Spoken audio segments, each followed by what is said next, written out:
চলো আজকে দেখাই তোমাদের গোপালের জন্য কি কি গয়না কিনেছি। তো সবাইকে জানাই শুভ নববর্ষ।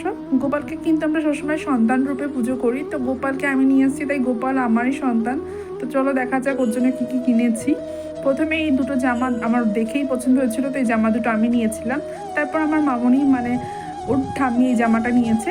এই দুটো জামা সোনা ওকে দিয়েছে, ওর পিমনি। জামা দুটো কিন্তু খুব সুন্দর হয়েছে, আর এটা ওর দিদুন দিয়েছে। জামাটার কালারটা এত ভালো লেগেছে। সকালবেলা ওকে লাল জামাটাই পরিয়েছিলাম, আর গরমের সময় স্নান করতে কে না ভালোবাসে, তাই ওকেও একটু স্নান করিয়ে দিলাম। আমাদের গরমে তো 3-4 বার স্নান করতে মন চায়, ওরও তো চায় নিশ্চয়ই স্নান করতে, তাই আজকে ওকে একটু সুন্দর করে বডি ওয়াশ দিয়ে স্নান করিয়ে দিলাম।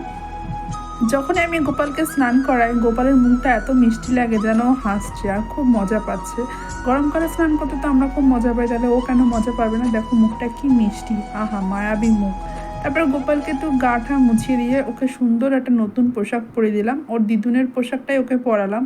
আর গোপালের জন্য দেখো কত কিছু কিনেছি। ওর ঠাম্মি ওকে এই চুড়িটা দিয়েছে, চুড়িতে আবার ঝুনঝুনিও আছে। তারপরে ওকে আমি এই হারটা দিয়েছিলাম, আমি মানে ওর বাবা দেওয়ার সমান। এছাড়া ওর জন্য নিয়েছিলাম একটা সুন্দর মুকুট। এই মুকুটটা কিন্তু ওর দিদুন ওকে গিফট করেছে। মুকুটটা খুব সুন্দর হয়েছিল, আর এই বাঁশিটা ওকে ওর দাদান গিফট করেছে।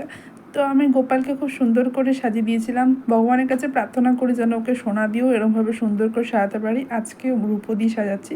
তো গোপালকে কেমন লাগছে তোমরা বলো।